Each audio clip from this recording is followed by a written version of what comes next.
Ok, gravando. Bom, gente, boa noite. Eu sou a Mirella, para quem não conhece, eu não estou conseguindo ver quem está aí, mas hoje a gente vai conversar um pouco sobre as lesões focais do fígado, né? Os nódulos hepáticos. Na verdade, aqui vamos conversar hoje mais sobre os benignos, né? Então,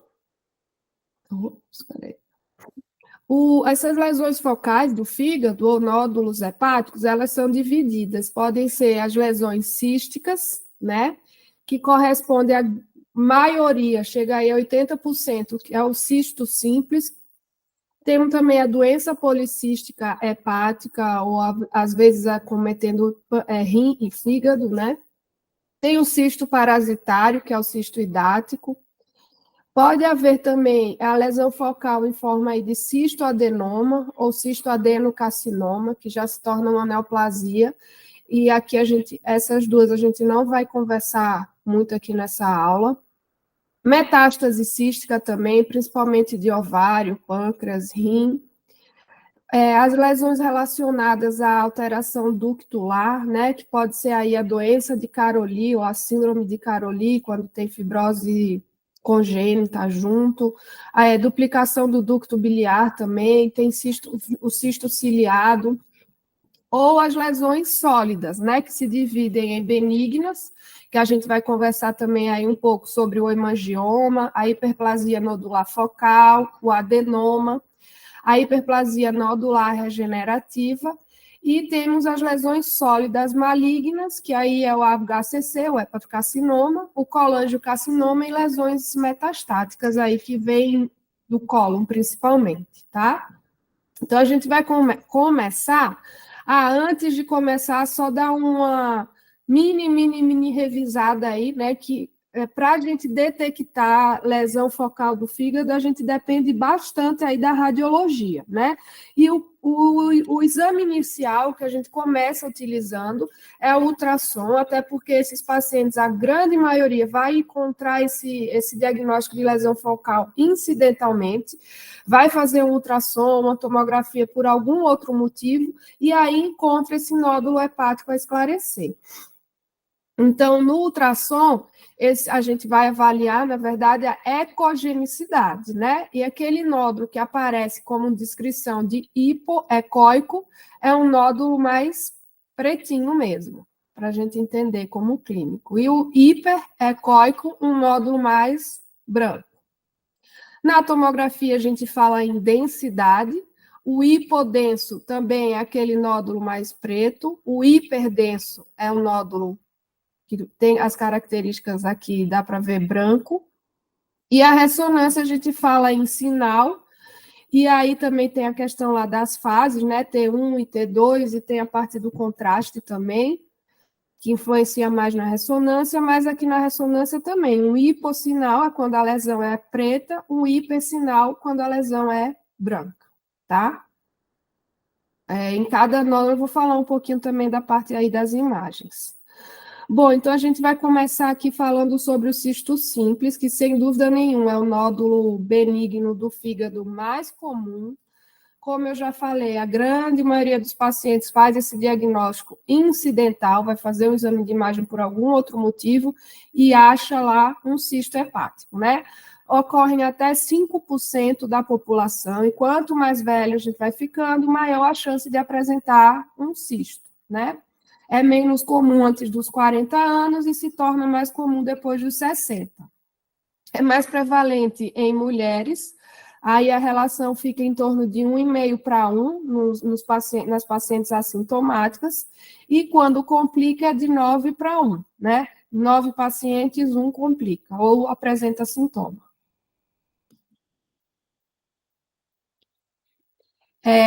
Na patologia, né? Se a gente conseguisse, para saber o que tem ali dentro do nódulo, é um conteúdo claro, então o cisto não tem comunicação com a árvore biliar, não se sabe muito bem a causa, né? O que forma, o que leva a formar esse cisto.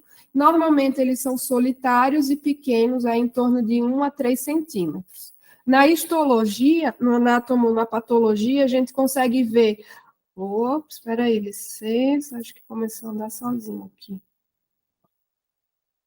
Então, na patologia, a gente consegue ver um epitélio cuboide colunar contendo tecido biliar, né?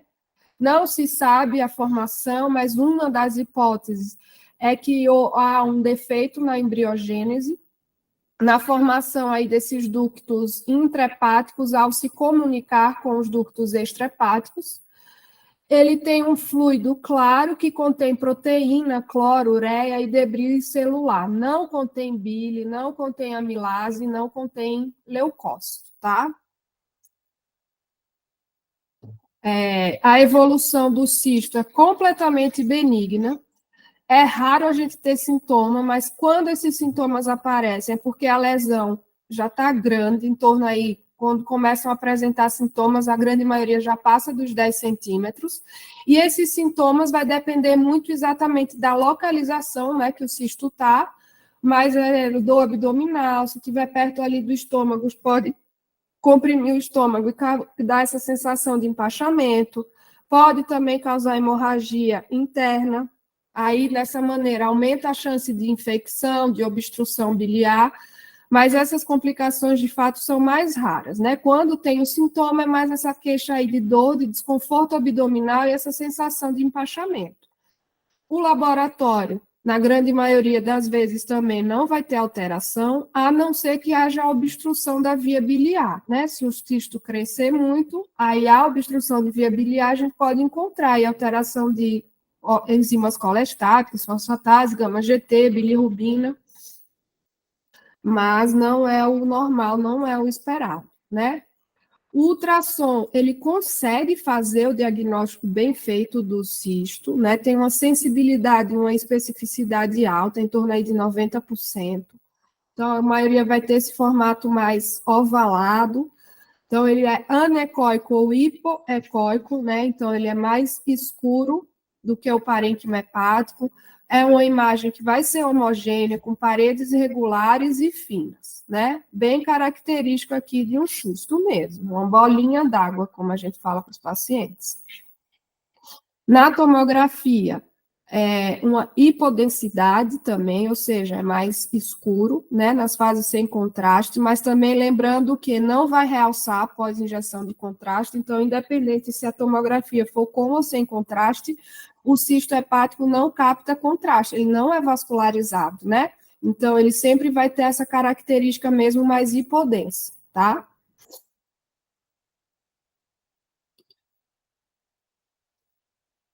Na ressonância, ele aqui também se apresenta de forma hipointensa, mais escuro aqui em T1 e hiperintensa em T2.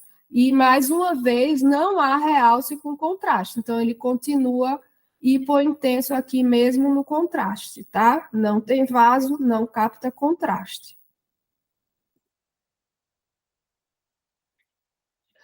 Bom, o diagnóstico diferencial e que a gente precisa só ficar mais atento é se é um cisto complexo. Se é um cisto simples, a gente está sossegado, nem precisa de acompanhamento, o paciente segue a vida, não precisa ficar repetindo o exame, vai embora, adeus, acabou. O problema é se ele começa a apresentar algumas características desse cisto que nos faz levar a hipótese de cisto complexo, né?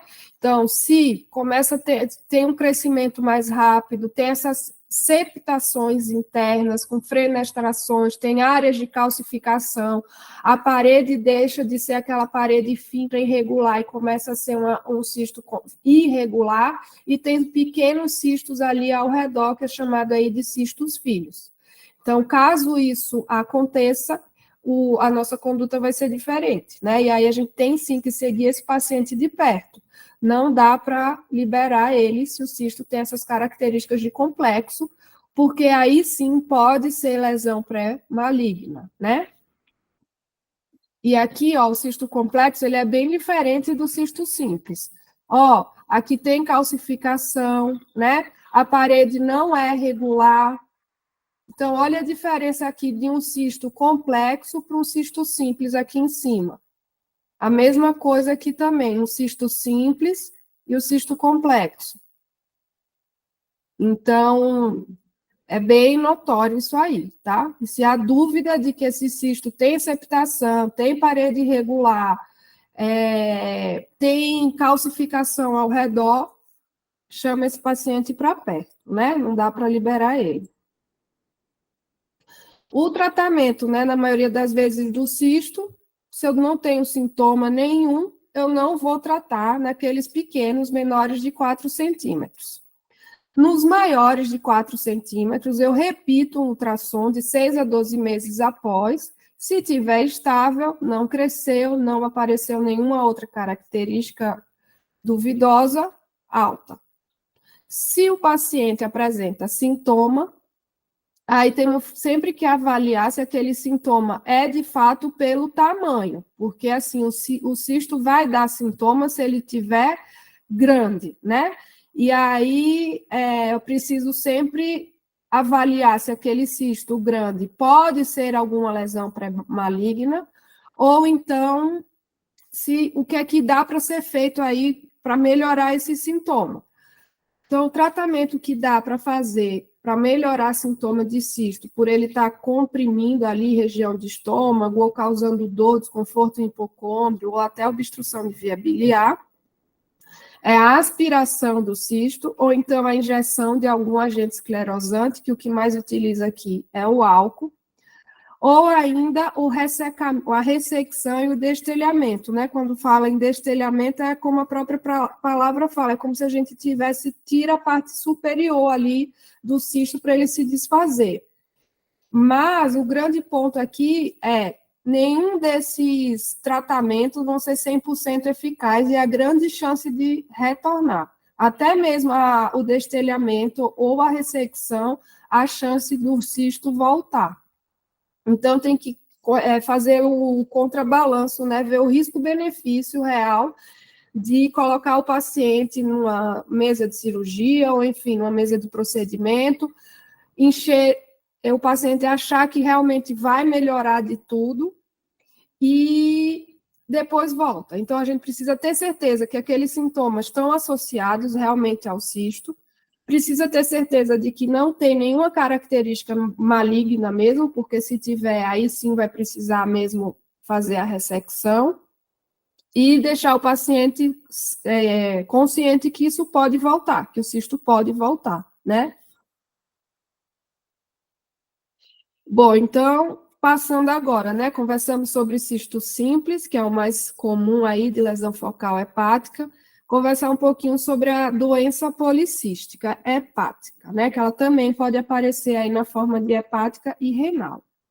Então, é uma patologia bem rara, né? Definida quando há presença de mais de 20 cistos no fígado. A prevalência entre homem e mulher é igual e vai aumentando com relação à idade. É uma condição genética, né, hereditária, autossômica, então vai ocorrer uma mutação no gene dos ductos, da formação, que é responsável pela formação dos ductos biliares, e com essa mutação vai acontecer um crescimento anormal e desordenado dos ductos, e aí vai formar os múltiplos cistos.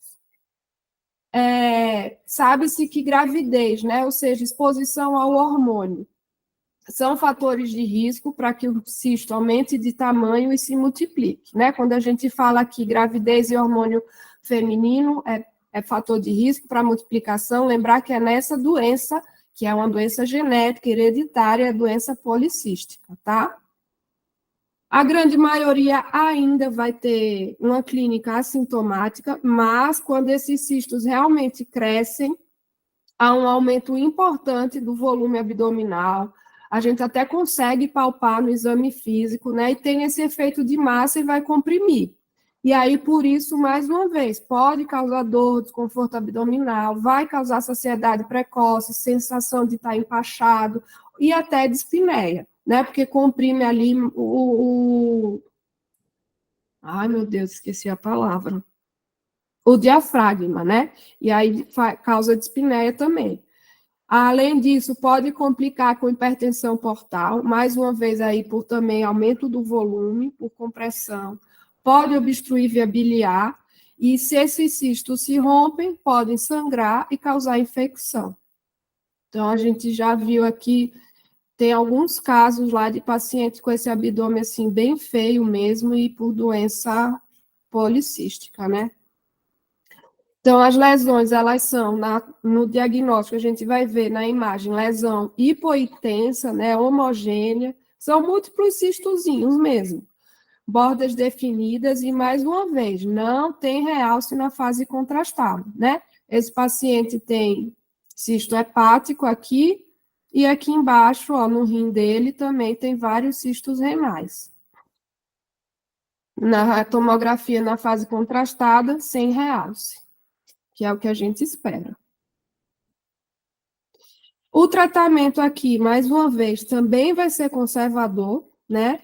Agora, se o paciente começa a ter sintomas, sinais aí de síndrome compartimental mesmo, de estar comprimindo, obstruindo, ou via biliar, ou estômago, ou causando dispneia, aí, mais uma vez, a gente, dependendo da quantidade, às vezes tem um cisto que é muito maior do que todos os outros.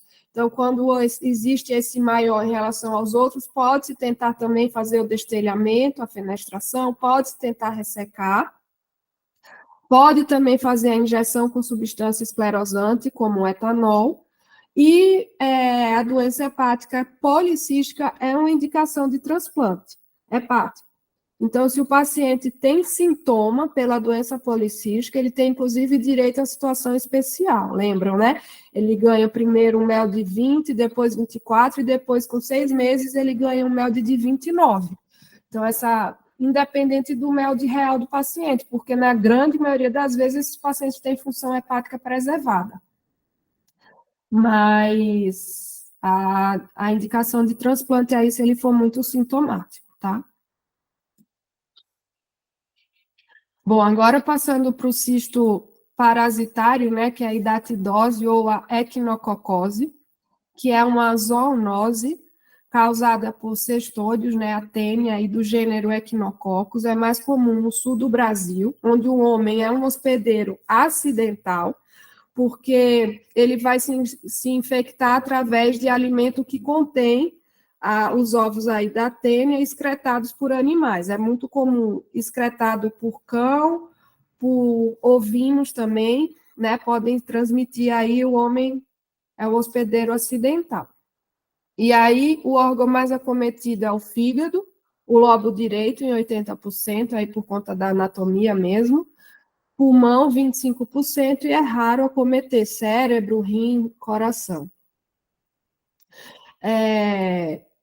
O cisto, a equinococose, né? O paciente ele pode ser ou assintomático, vai também fazer um diagnóstico incidental, ou ele pode ter ali aquele quadro de uma infecção ali leve, né? Aquela infecção a esclarecer que fica naquela investigação, porque o paciente está com aquela febre baixa e faz uma esplenomegalia, faz eosinofilia no hemograma, pode ter um pouco de desconforto, um hipocôndrio, a depender também do tamanho. E esse cisto pode ficar no organismo do paciente, no fígado, enfim, no órgão afetado por muito tempo, por muitos anos. Então, fica mesmo é uma característica mesmo de doença bem subclínica, bem arrastada, né? E, mais uma vez, aqui coloca-se sobre a questão do sintoma, porque esses sintomas acontecem mais quando o cisto é maior. Ou se, por acaso, o cisto romper também, aí o quadro fica mais grave.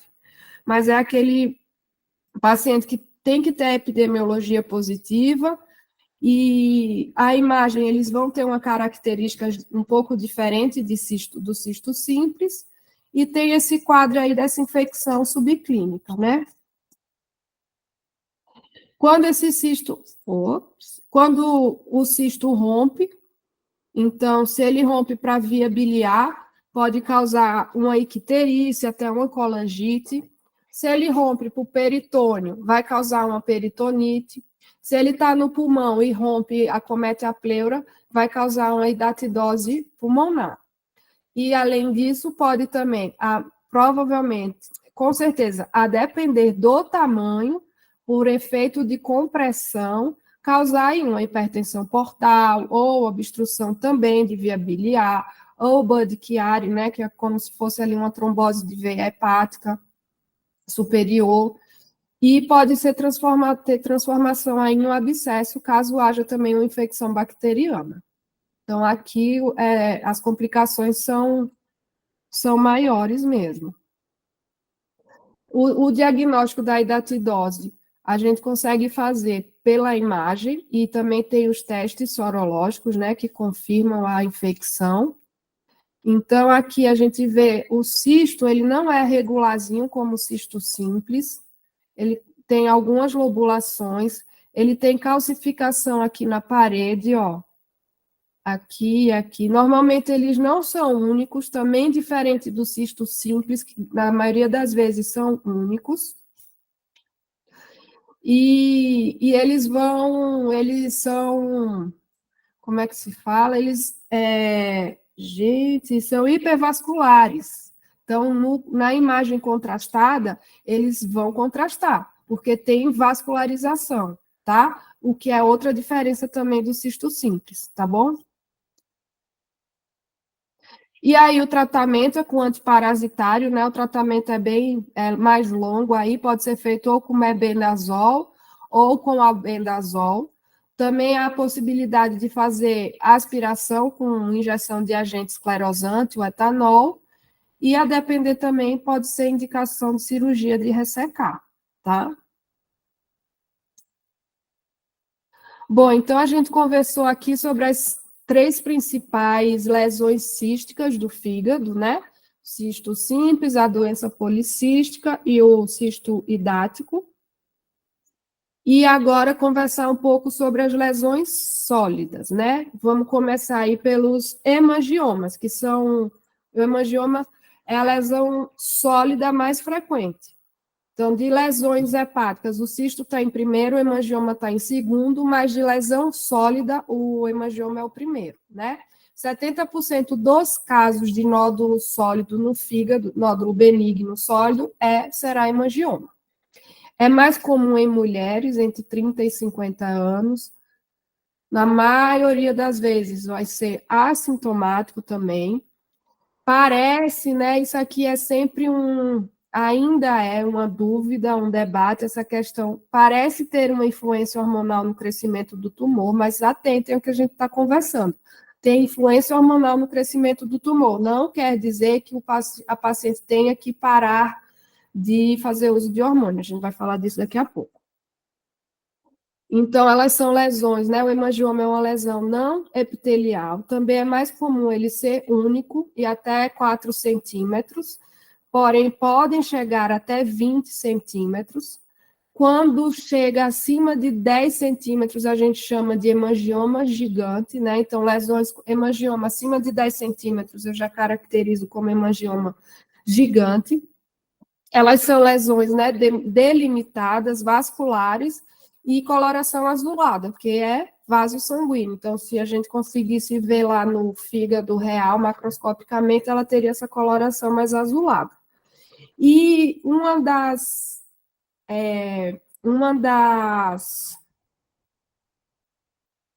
minha gente, me perdoe, eu estou meio zureta hoje.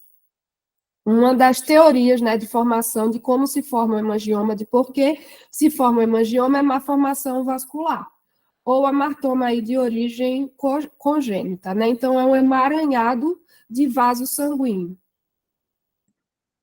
Aqui no ultrassom mesmo, a gente também, a depender, né, de quem faz, do aparelho que é utilizado, a gente consegue bater martelo e fazer diagnóstico de hemangioma, que vai se caracterizar aí por ser um nódulo hiperecogênico, né, homogêneo e bem delimitado. Então, ele é mais branco mesmo em relação ao parênquima hepático, né, hiperecogênico, homogêneo, todo igual mesmo e bem delimitado. Na tomografia, né, lembrando, faz o ultrassom, viu esse nódulo hepático, o segundo exame vai ser sempre lembrar de fazer o exame contrastado, então a tomografia ou a ressonância. Na tomografia, o hemangioma ele tem essa característica de enchimento, né, globuliforme, da periferia para o centro. Então, ó, primeiro, aqui na imagem da tomografia, na fase sem contraste, aqui está o hemangioma, mais hipodenso, e aí, na fase arterial, ele se enche na periferia, e aí na fase portal, na fase mais tardia, ele já está todo cheio. Então, o contraste, né, vai de fora para dentro, é globuliforme da periferia para o centro. Essa é a principal característica aí do hemangioma. Lógico que não são todos assim tão fáceis, né? Por isso que várias vezes o radiologista tem dúvida de dar o diagnóstico de 100% de hemangioma e às vezes fica um nódulo indeterminado. Aqui na ressonância, em T1, ele está hipointenso, preto, e aí na fase em T2 ele fica também mais hiperintenso, tá? Aqui não deu, na verdade, muito para ver a questão. Na verdade, eu estou mostrando o errado, né, gente? Pelo amor de Deus. É esse aqui também, né? Na verdade, são os dois. Esse grandão e esse aqui. Mas, ó, na fase de T2 aqui, ele vai enchendo aos poucos. Aqui, ó, tá bem mais completinho de contraste do que esse aqui. O grandão a gente nem consegue diferenciar muito, talvez por conta da grande vascularização, né? Mas esse menorzinho a gente consegue ver melhor. Ele vai se enchendo de fora para dentro, de contraste.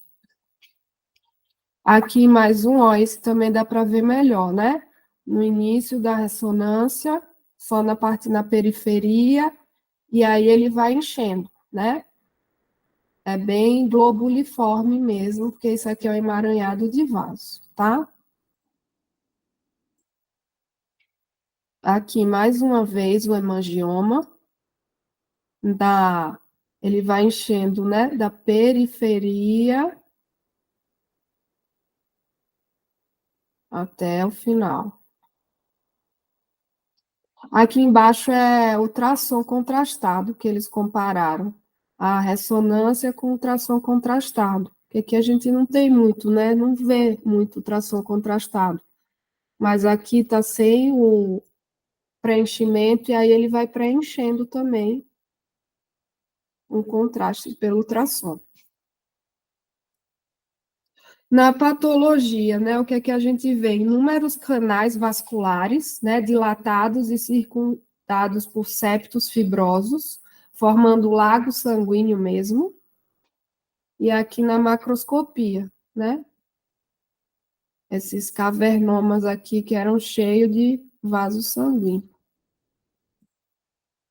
De complicação aí que o hemangioma pode causar, mais uma vez, né, a síndrome compartimental, então, a depender do tamanho, da localização, eles vão comprimir também estômago, podem obstruir via biliar, dependendo do tamanho, quanto maior a chance de ter trombose ou de ter hemorragia.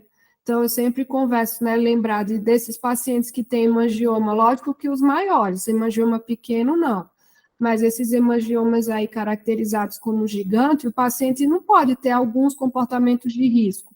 O paciente tem um hemangioma de 10 centímetros no fígado, vai ser lutador, vai andar muito de moto, é mais perigoso, né, por conta aí do impacto, que aí aumenta mesmo a chance de hemorragia. Pode também causar infarto, ser abscesso, pode causar hemobilia.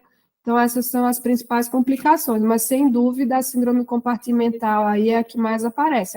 É raro complicar, mas a síndrome compartimental fica em primeiro lugar aí dentre as complicações também, tá?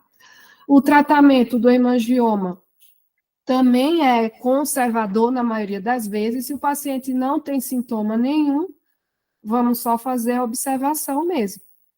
Agora, se tiver indicação de cirurgia, por conta aí principalmente dos sintomas, pode ser feita uma ressecção ou uma enucleação, que é quando faz uma embolização da artéria nutridora. E o transplante hepático também tem seu lugar aqui, porque o hemangioma gigante, ou seja, acima de 10 centímetros, que causa síndrome compartimental, também é uma indicação de transplante hepático, até também por situação especial. Porque o funcionamento, né, o MELD desse paciente não necessariamente vai estar alto, mas ele tem direito aí à situação especial, tá? Dá para também fazer embolização e radioterapia.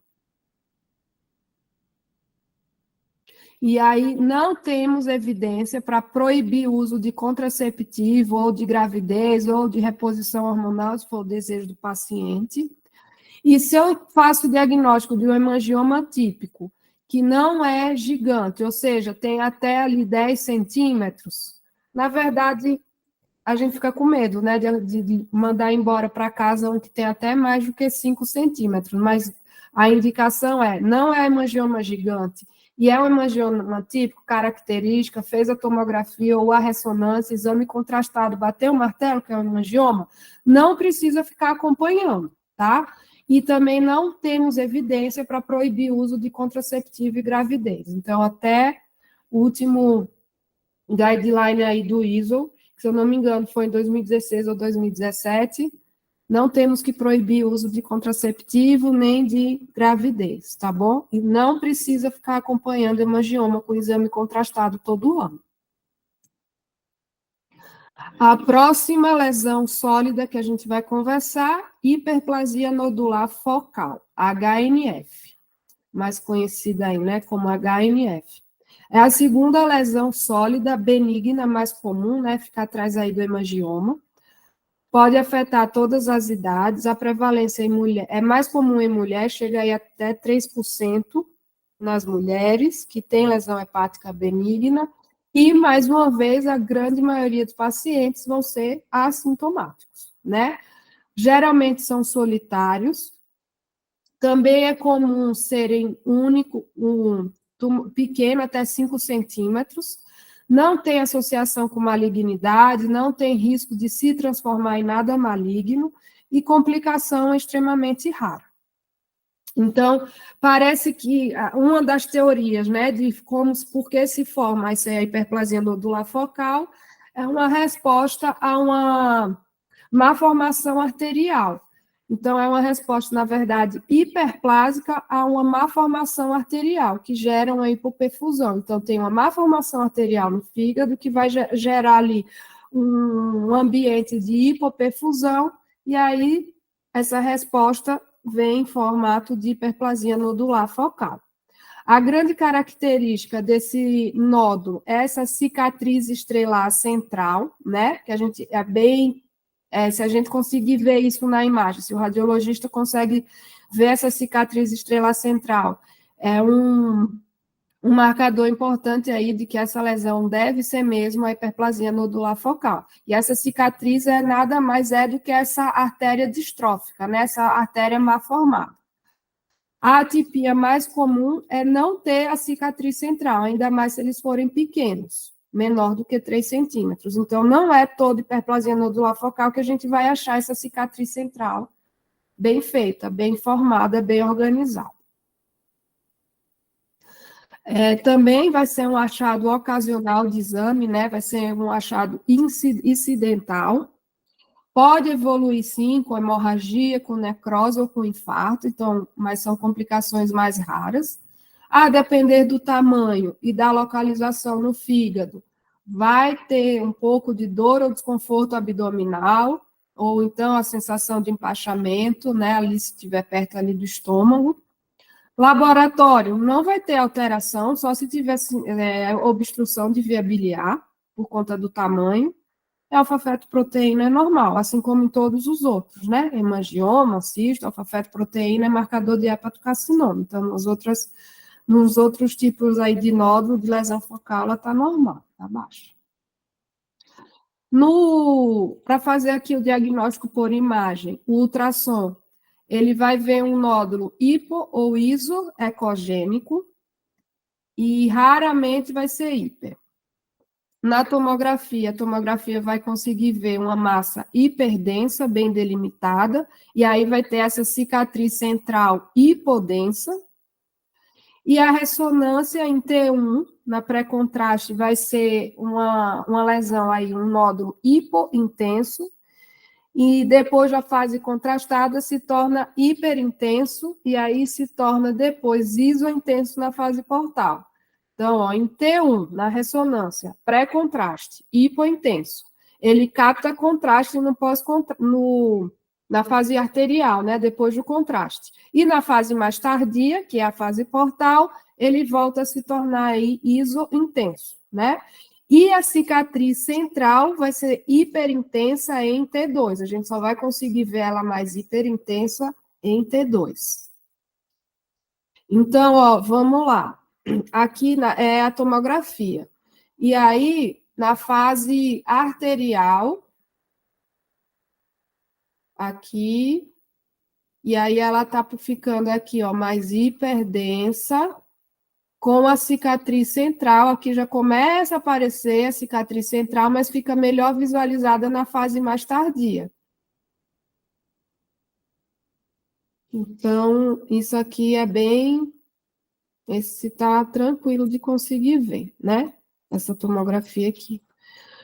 A evolução também é benigna, também não precisa contraindicar o uso de hormônio, de anticoncepcional, de questão de gravidar, não tem essa indicação.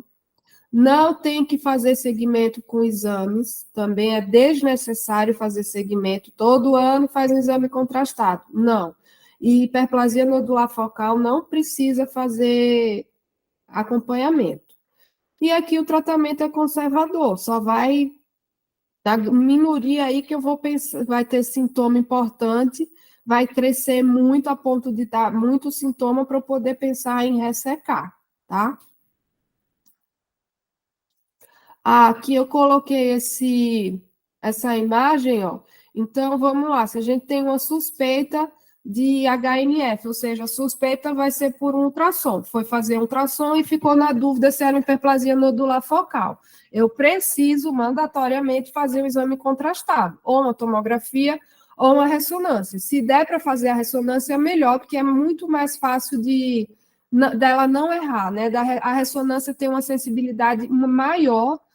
A tomografia é um bom exame, mas a ressonância tem ainda uma sensibilidade que chega a 90% aí para fazer diagnóstico diferencial desses nódulos.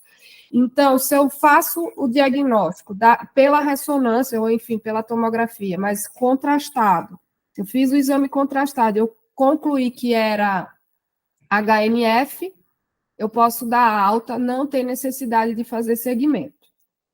Agora, se ficou mesmo um diagnóstico duvidoso, se nem pela ressonância eu conseguir bater o martelo aí que era um HNF, e ele for pequeno, ai meu Deus, está saindo do lugar, e ele for pequeno, menor do que 3 centímetros, eles orientam fazer ultrassom contrastado, né, que a gente não tem, na verdade. Então, fica difícil, porque o ultrassom contrastado para HNF pequeno, menor do que 3 centímetros, ele tem uma boa sensibilidade. Só que aqui em São Paulo é difícil conseguir. Então, eu imagino que nos outros lugares aí também não seja fácil. Então, existe a possibilidade, se não consegue fazer esse ultrassom, repete mesmo, depois de 6 a 12 meses, uma outra imagem contrastada, né? A ressonância ou a tomografia, para ver se houve alguma mudança e para ver se agora dá para bater o martelo no diagnóstico. E ainda, se for um nódulo maior do que 3 centímetros, ele pede para biopsiar, para daí sim confirmar ou não a HNF, certo?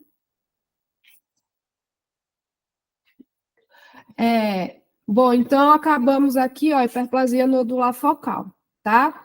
Então, essa hiperplasia, lembra que aqui tem a cicatriz central, né, que vai representar aí a artéria que foi atrófica, e nem sempre tem essa cicatriz central, mas ainda mais se for um nódulo menor do que 3 centímetros, esses nódulos pequenos é mais difícil ter essa cicatriz central, e sempre que eu achar por ultrassom, lembra que em todos esses nódulos aqui que eu estou falando, se a gente faz o diagnóstico, mesmo que o ultrassonografista seja hiper, mega, ultra experiente, e saiba que está ali, realmente sabe o que está falando, é sempre mandatório fazer um exame contrastado, para ter certeza aí da etiologia desses nódulos, tá? A hiperplasia nodular regenerativa, ou aqueles nódulos regenerativos, não sei se vocês já viram, às vezes em laudo de exame, a gente está lá descrito nódulos regenerativos, né? Nada mais é do que a transformação do parênquima hepático normal em pequenos nódulos mesmo de regeneração, com fibrose. E é muito comum esses nódulos de regeneração aparecerem depois de algum evento de hipofluxo contínuo ali no parênquima hepático. E aí o que é muito comum, a gente encontra muito esses nódulos regenerativos em pacientes que têm Budd-Chiari, que tem muita alteração vascular do parênquima hepático, pacientes que usam azatioprina, pacientes que têm doença do colágeno, na síndrome de antifosfolípide, até na colangite biliar primária, doenças mieloproliferativas. Às vezes, até no paciente, independente da etiologia, mas em paciente cirrótico, assim, que a gente sabe que já é um hepatopata crônico, às vezes tem descrição mesmo de nódulo de regeneração, né, que é a hiperplasia nodular regenerativa, tá? E aí, para finalizarmos essa conversa aqui de lesão focal, vamos finalizar aí com a adenoma, que é o mais perigoso de todos, né? Porque o que a gente conversou até agora é muito tranquilo, é simples, assim. Se a gente tiver um bom radiologista para nos ajudar, né? Vai ser mais simples. Agora, o adenoma é um nódulo mais perigoso mesmo.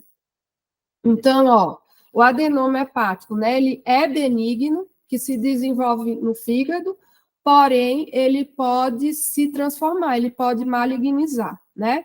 Ele é resultado aí da proliferação de tipos moleculares diferentes no hepatócito, são raros, também vão ser assintomáticos, predomina em mulheres jovens, aí 20, 40 anos.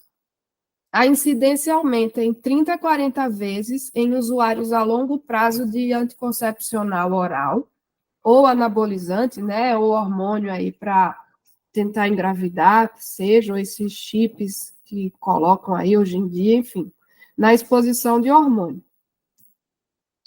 Está associado a clones de células com essas alterações moleculares, normalmente são únicos, variam de milímetros até 30 centímetros e eles não têm cápsula.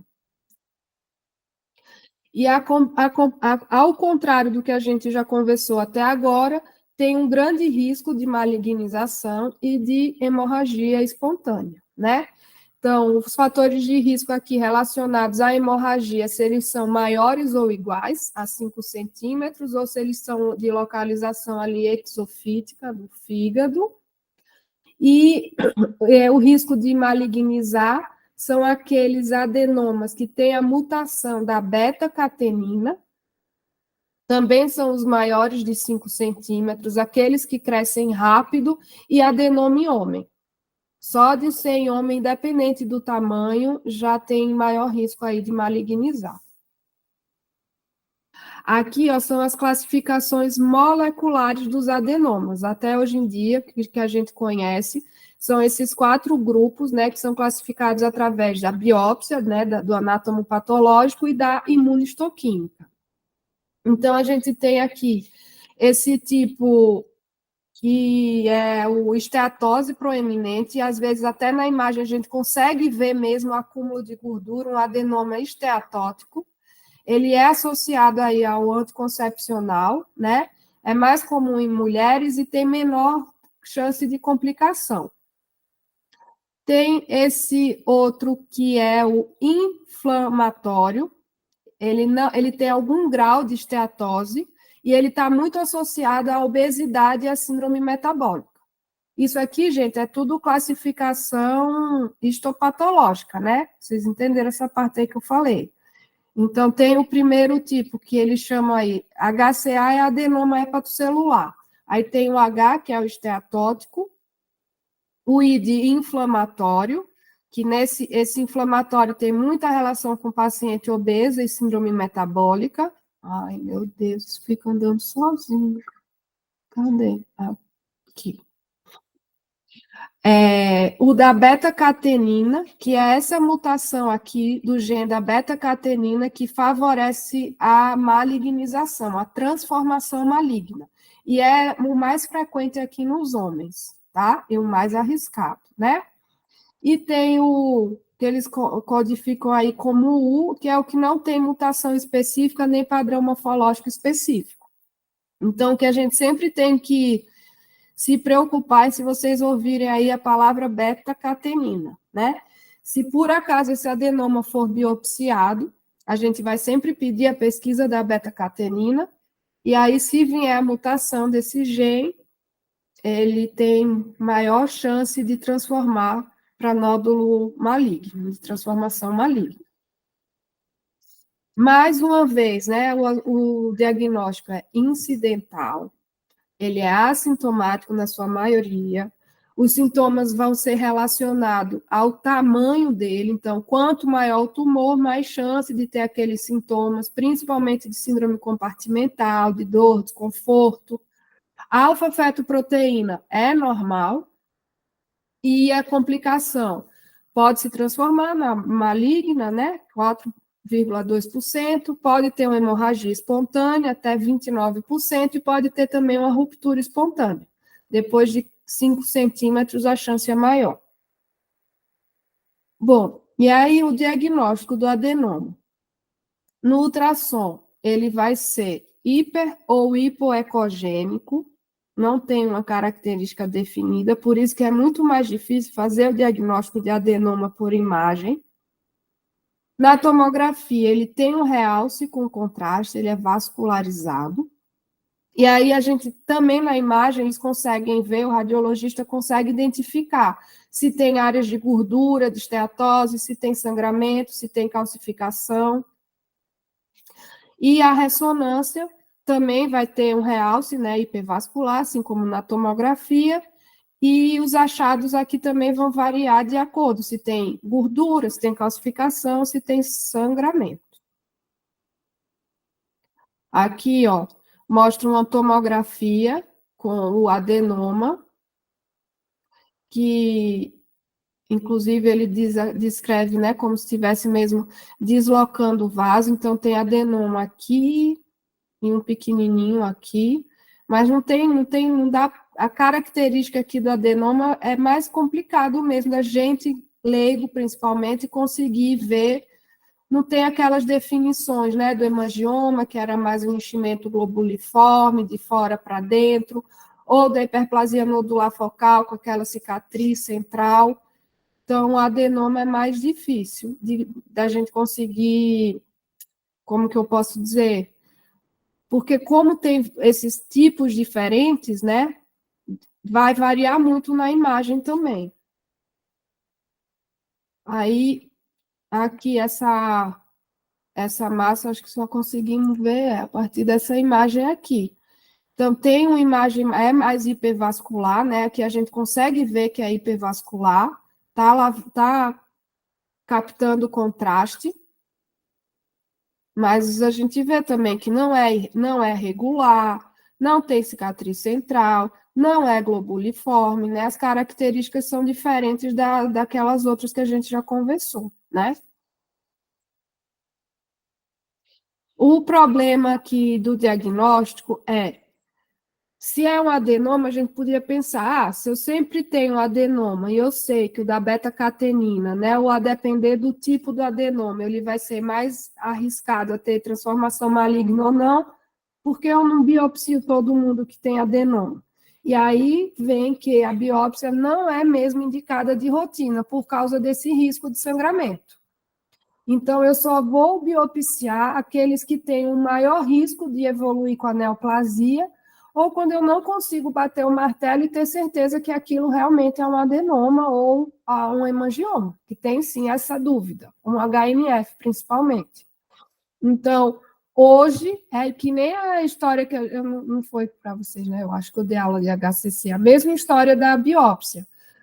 hoje em dia, a gente não indica biopsiar HCC, mas quem sabe no futuro vai ser indicado biopsiar HCC, quem sabe no futuro vai ser indicado biopsiar todos os adenomas para a gente entender aí esse padrão de mutação, o comportamento biológico de todos eles. Mas hoje não tem essa indicação, tá? O diagnóstico diferencial aqui principal é com HNF e com hepatocarcinoma, principalmente se o fígado for cirrótico, né, que aí fica mais difícil de ter as características ali do adenoma, e aí ainda pode ter uma chance aumentada, pode ter não, tem chance aumentada de fazer HCC, então existe mesmo essa dúvida. E aí, quando a gente fica na dúvida, a gente pode lançar mão do contraste hepatoespecífico. O ideal é, primeiro, faz uma ressonância normal, com gadolínio. Não tem que fazer, tem ultrassom com nódulo. Eu não sei qual é o nódulo no ultrassom. Agora, eu faço uma ressonância contrastada. Eu não tenho indicação de usar a Primovista aqui para fazer o diagnóstico de cara já, depois do ultrassom. Agora, se eu faço uma ressonância e eu mesmo assim não conseguir diferenciar, eu tenho dúvida se é um HNF, se é um adenoma, se é um HCC, ou até se é um hemangioma, aí sim eu posso lançar mão do Primovist. Mas, às vezes, esse Primovist utilizado antes pode confundir mais do que ajudar. Então, o degrau primeiro é o contrastado, o contraste normal, se for fazer ressonância com gadolínio. Se necessário, vai lançar mão aí do Primovist, que é o hepatoespecífico, né? O contraste hepatoespecífico. E aí, aqui de conduta, nesses pacientes, aqui sim a gente tem que suspender anabolizante, tem que suspender anticoncepcional, tem que avaliar se a paciente tem gravidez ou não, né? Porque a depender aí, se a paciente quer engravidar e tem um adenoma maior do que 5 centímetros, talvez vai ter que fazer uma cirurgia antes, por causa da chance desse adenoma aumentar e até sangrar enquanto ela está grávida. Então, tudo isso precisa ser conversado com a paciente. E outra coisa que temos que indicar, que orientar também no adenoma, é melhorar os hábitos de vida, melhorar a síndrome metabólica e melhorar a obesidade, que a gente viu que tem 2 tipos, né, que tem relação com a esteatose. Então, tem paciente que melhora esses hábitos, melhora a síndrome metabólica, o adenoma pode regredir de tamanho, tá? Então, na gravidez, né, como eu falei, se tiver adenoma maior do que 5 centímetros, precisa avaliar aí, se não tem que fazer nenhum procedimento antes, porque aumenta a chance de sangramento. Se o adenoma for em mulheres, tá? A conduta é em mulheres. Se for menor do que 5 centímetros, eu vou acompanhar, ou tomo, ou ressonância, de 6 a 12 meses. Maior do que 5 centímetros, já tem indicação de fazer ressecção cirúrgica, independente de qualquer outra coisa. E homem com adenoma é igual a ressecção cirúrgica. Certo? Então, só revendo aqui, todo mundo tem que suspender anabolizante, suspender anticoncepcional, melhorar os hábitos aqui de vida, melhorar a síndrome metabólica, tentar perder peso. Avaliar na mulher se ela quer engravidar, se ela tem pretensão de engravidar, né, ali, porque se ela diz que quer engravidar e ela tem um adenoma maior, vai ter que ver essa questão aí, se resseca previamente a gravidez ou não, porque na gravidez o adenoma pode aumentar de tamanho e também aumentar o risco de sangramento. Se na mulher tiver um adenoma menor do que 5 centímetros, acompanhamento com imagem contrastada a cada 6 a 12 meses. Se maior do que 5 centímetros, é indicada a ressecção cirúrgica. No homem, qualquer adenoma de qualquer característica, de qualquer tamanho, tem indicação de ressecção cirúrgica. Então, aqui, ó, na suspeita de um adenoma hepático, né, o que é que a gente vai fazer? A gente vai documentar o tamanho e se dá para ver alguma característica mais específica, né? Se às vezes se tem calcificação, se tem área de esteatose, pela ressonância com contraste, na verdade, a ressonância vai dar mais detalhe. Então, se você tiver acesso à ressonância, é melhor aqui mesmo, mas pode ser também pela tomografia. Então, se for em mulher, independente do tamanho. Ai, gente, me perdoe, eu me confundo com esse computador. Então, ó, se for em mulher, independente do tamanho, eu vou orientar a ter melhor hábitos de vida, vou suspender hormônio e repito a imagem. Se o tumor ficou estável, menor do que 6 centímetros, ou até reduziu de tamanho depois que parou de usar hormônio, depois que conseguiu perder peso, eu acompanho repetindo a imagem em 12 meses. E aí, se ela continuar em 12 meses, está estável ou até reduziu, eu vou acompanhando anualmente esse adenoma. Agora, se eu oriento, ela tem um adenoma, independente do tamanho, orienta mudanças do estilo de vida, orienta suspender hormônio. Aí repete o exame em 6 meses. Repetiu o exame, esse adenoma continua maior do que 5 centímetros, ou teve um aumento significativo da dimensão, eu vou ter que ressecar, tá? Igual a homem.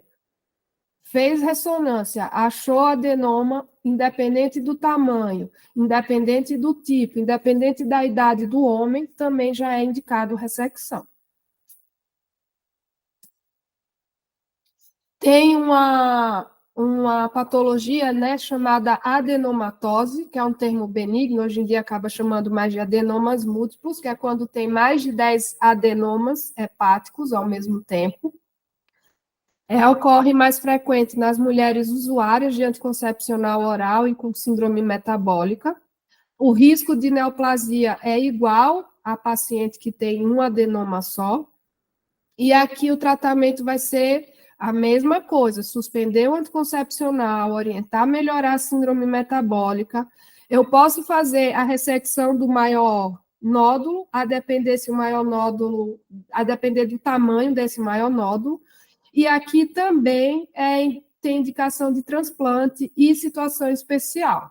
Então, se a paciente tem adenomas múltiplos, né, ou adenomatose, como era chamado aí no passado, e mais de 10 adenomas, ela tem direito aí a situação especial. Então, ela vai ganhar mel de extra, pontos ao mel de extra ao longo dos meses. Então, vamos para as considerações finais, né? Então, as lesões focais do fígado, o mais comum é o cisto simples e hemangioma. O hemangioma é o primeiro aí em lesão sólida, né? Mas, no geral, ele fica em segundo lugar, perdendo só para o cisto. O diagnóstico sempre vai precisar fazer imagem, como regra. Primeiro, sempre a maioria dos pacientes vão ali diagnosticar por ultrassom, mas depois eu sempre vou precisar fazer um exame contrastado, ou tomografia ou ressonância. E se eu precisar, se eu tiver dúvida, é que eu vou pensar na biópsia. A priori, não há indicação de biópsia, tá? Se eu tenho agora o diagnóstico de certeza da lesão, eu não preciso acompanhar nem HNF, nem hemangioma, nem cisto. As principais preocupações que a gente precisa ter aqui é o diagnóstico com lesão maligna. Então, quando eu tenho um cisto complexo, eu preciso me preocupar se não pode se transformar em nada maligno. Adenoma em homem é uma preocupação, porque a gente tem que ressecar. Adenoma acima de 5 centímetros em mulheres, principalmente, né, com síndrome metabólica e em uso aí de hormônio. É isso, gente. Cadê? Muito bom. E aí, dúvidas? E aí, Gama? Alguém tem dúvidas depois dessa aula brilhante? A aula foi rapidinha, mas é porque é rápido mesmo esse assunto, Sim, sim. né? Bastante objetiva, né? É. Virgínia Figueiredo estava assistindo. Mirela, Oi. a minha dúvida é com relação ao DIU de Mirena. Embora ele tenha uma concentração pequena de anticoncepcional, ele tem indicação de ser retirado quando... Tem. Para o adenoma, né? Você fala assim. Tem, Sim. porque tem hormônios, a absorção sistêmica é menor mesmo, mas tudo é para tirar, qualquer exposição hormonal. Anitta, a orientação é retirar. Entendi. Tá bom, obrigada. Tá? Pode falar, doutor Gama? Ah, doutora Virgínia. Oi, Mirela, parabéns pela Olá. aula, foi super boa, uma boa revisão. Obrigada. Essa pergunta da Anitta aí, eu acho que é uma coisa interessante, porque quando a gente começa e quando a gente faz consultório mais voltado para hepato, sem dúvida, 2 consultas do dia vai ser uma mulher que vem do gineco, que tem um nódulo, uma lesão focal para a gente avaliar. E sempre as perguntas vão ser as mesmas, né? Então, eu acho que sempre a gente precisa reforçar isso e, de preferência, fazer também uma recomendação formal, né? Dar um parecer formal. Não usar essa pergunta da Anitta, deixar bem claro isso para o paciente, porque muitas vezes eu já tive essa experiência, você fala, não documenta, o paciente volta depois, mas eu achei que só não podia anticoncepcional. E uma coisa importante, principalmente as mulheres jovens que começam a usar anticoncepcional muito cedo, e que vão engravidar e que têm a intenção de engravidar, né? Então, também a gravidez é um momento de mudança hormonal. E se a gente tiver alguma lesão antes da gestação, sempre pedir um parecer do grupo da cirurgia, e nos adenomas não tem jeito, retirar. É isso aí. A gente vê muito, né? Não sei o que vocês acham aí, mas quantos pacientes a gente recebe até lá na casinha mesmo, que já é um serviço mais especializado. Tá com hemangioma, lá no ambulatório do nódulo chega. Para seguir hemangioma, até cisto às vezes a gente vê, né? Não precisa. Muito frequentemente os pacientes chegam à consulta lá no consultório assim, eu fui encaminhado para o hepatologista. De qual o motivo? Uma lesãozinha no meu fígado. Quando você olha a lesão, é um cisto simples. E aí, quando você diz não há indicação de acompanhar, eles ficam ressabiados. Será que essa é a conduta correta mesmo? Né? Aí você tem que abrir um textozinho ali na internet para eles compreenderem e entenderem. Né? Uma coisa que eu falo muito, Gama, nessa consulta é aquela história. A conduta do especialista, a gente sabe que não precisa, isso não vira câncer, é importante que o senhor, a senhora entenda, mas principalmente com as mulheres, eu falo, mas vamos fazer o seguinte, ano que vem, quando a senhora passar no seu gineco e fizer de novo o seu ultrassom, volta na consulta comigo. É uma forma da gente acompanhar meio que de longe, né? Não colocando aquele compulsório do ter que fazer. E eu acho que as hiperplasias nodulares focais, às vezes, eu acho que elas assustam mais o paciente, né? Porque tem muita divergência, né? E aí eu acho que vale no primeiro momento, e principalmente eu tenho umas 2 ou 3 pacientes que eu sempre faço acompanhamento com o mesmo radiologista, tenho a sorte de fazer com o mesmo radiologista, e que tem mais de uma lesão, e que fica uma lesão que fica na dúvida se é hiperplasia nodular focal ou se é adenoma, e que não muda ao longo do tempo. Mas eu acho que essas lesões aí a gente precisa ter mais cuidado e ter sempre a recomendação que eu dou para os alunos, gente, é a gente ter sempre um radiologista de confiança. Então, começou a fazer consultório, veja quem é seu radiologista, veja quem é seu patologista, porque isso dá muita segurança para a gente de trocar ideia. E sempre que você notar que o paciente também está com dúvida, mas alguém disse que tem que intervir, tem que fazer cirurgia, etc. e tal. Também formaliza, né? Comecem a fazer esse link com os colegas especialistas. Pede uma avaliação formal do teu cirurgião. Eu sempre encaminho assim, encaminha para avaliação, lesão assim assado, opinar sobre tratamento específico cirúrgico. Porque aí você mostra para o paciente que você sabe o que está falando, e o cirurgião também vai concordar com você. Óbvio, se você tiver um cirurgião de confiança. Exatamente, porque senão ele volta a dizer assim, o cirurgião já tirou, entendeu? E eu vi ou tirou a lesão, é verdade. Isso. Muito bem. A Luíse chegou muito tarde, ela acabou de entrar, entendeu? Mas ela chegou para fechar aqui esse encontro com a Mirella, né, Luísa? Vocês já viram algum caso de gestante que complicou com o adenoma?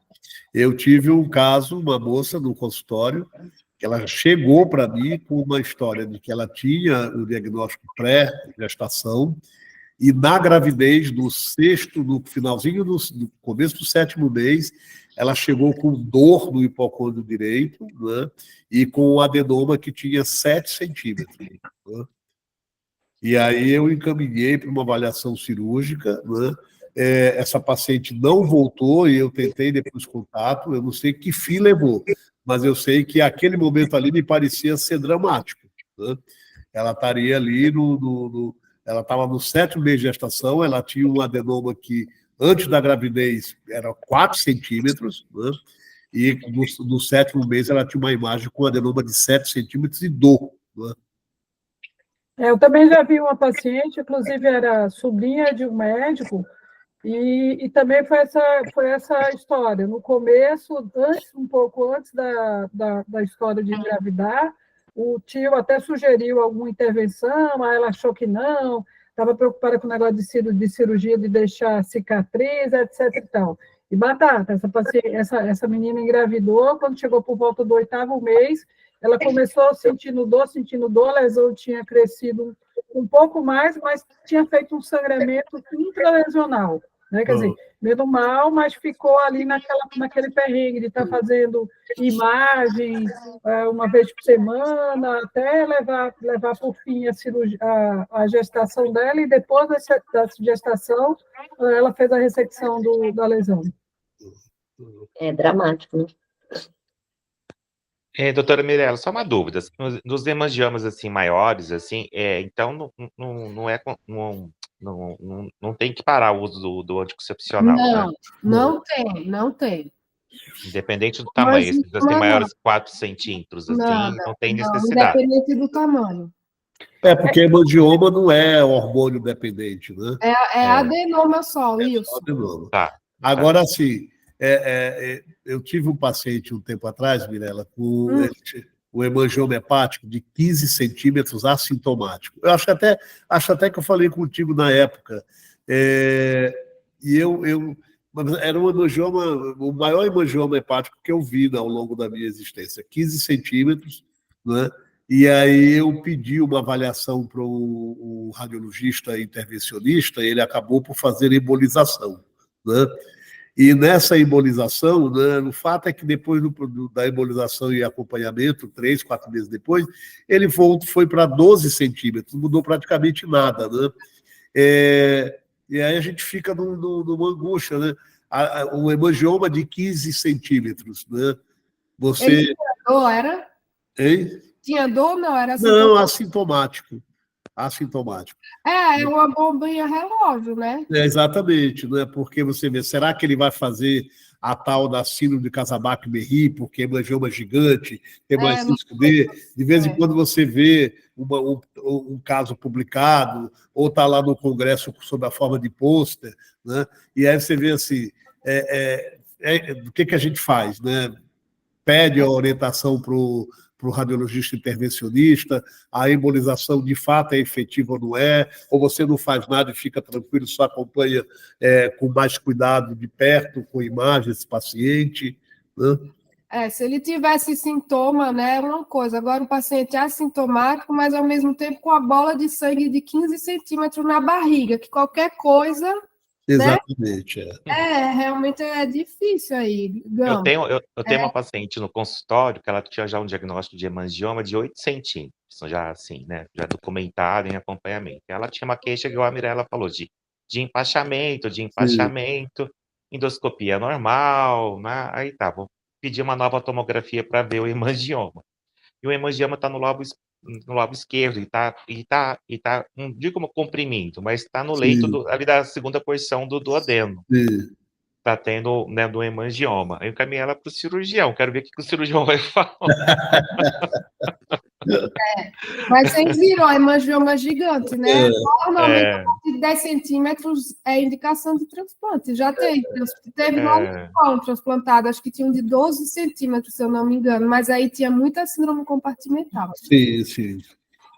Oi, gente, tudo bom? Saudades. Ele, Gabriel, Lívia, você sumiu, você não está mais lá na casinha, nunca mais. Semana que vem eu tô lá, doutor. Ah, Segunda-feira eu chego. Olha, eu tava fazendo vocês falarem aí. Minha gente, eu peguei no ambulatório um tumor de 21 centímetros. Eu vou mandar para vocês a foto, assim. Operou, retirou o tumor, a gente tá aguardando o histopatológico para saber o que que era. É uma paciente hepatopata, mas não é um HCC, a gente ficou como indefinido, assim. A imagem, o pessoal não conseguia, os radiologistas não conseguiam definir bem o que seria essa lesão. Aí a gente tá esperando o histopatológico. Quando souber, eu mando para vocês. Mas vou mandar no grupo da Hepato o tamanho do tumor, assim, absurdo. A gente vai até tentar publicar. Mas tirou 20, o nódulo de 21 conseguiu sair tudo? Conseguiu sair, você acredita? Eu vou te mandar a imagem e a foto do nódulo no grupo. Bizarro, assim, eu nunca tinha visto. Ô, Mirela, não sei se você, nessa coisa de estudar mais a parte dos hormônios, que é uma coisa também que é sempre dúvida de consultório, não sei, Gama, o que você fala sobre isso, mas, por exemplo, essas meninas que têm, mesmo sendo hiperplasia nodular, que a gente sabe que não tem uma ação direta, mesmo sendo hemangioma, que não tem uma relação direta, mas todos esses anticoncepcionais, de uma certa forma, eles são angiogênicos. Então, existe teorias de que algumas pessoas poderiam crescer mais ou crescer menos e que teriam uma influência. Troca o anticoncepcional por um DIU? Nossa, doutor, isso aí eu não vi nada falando também, viu? Eu até vi lá, revisei tudo, o último guideline, como eu disse, do ISO, mas eles falam minuciosamente sobre cada um desses nódulos, mas não fala em troca, não, de anticoncepcional. Eu fico seguro em manter. O hemangioma, é jovem, mulher, está usando anticoncepcional ou é hiperplasia nodular focal, sem dúvida, em relação ao diagnóstico inicial com adenoma, eu não suspendo. Não, eu também não, mas isso é uma coisa que eu não sei, por isso eu acho que a gente pode até catucar algum guidelines desses, mais de gineco, alguma coisa. Eu não sei, por exemplo, quanto que tem de metabolização no anticoncepcional oral comprimido para uma mulher que vai ficar 10, 15 anos usando, ou se a carga de hormônio seria menor com o DIU, entendeu, Mirela? Eu não sei, eu tenho dúvida disso. Eu também não suspeito, não, mas foi uma coisa que... Só para pensar. Não sei. Também não. Muitíssimo bom. Alguém mais? Wilson, Anitta, Ana Mara, Luiz. Eu agora vou tomar um caldinho de abóbora com bacon. Arrasou. Eu também vou tomar uma sopa agora. O Eduardo está aí, o Fábio, ou eles não se manifestaram? Estou aqui. Ah, tá aqui o Fábio. E o Eduardo está fazendo manometria esofágica, bora nessa? Ele não apareceu, né? Eu vou terminar meu capítulo do manual, viu, galera? Eu vou virar a noite aqui também. Tá, Né? gente, obrigada. Mirela, um abraço, obrigado. Verônica. Tchau, Mirela. Muito Tchau, boa tchau, aula, doutor. tchau. Tchau.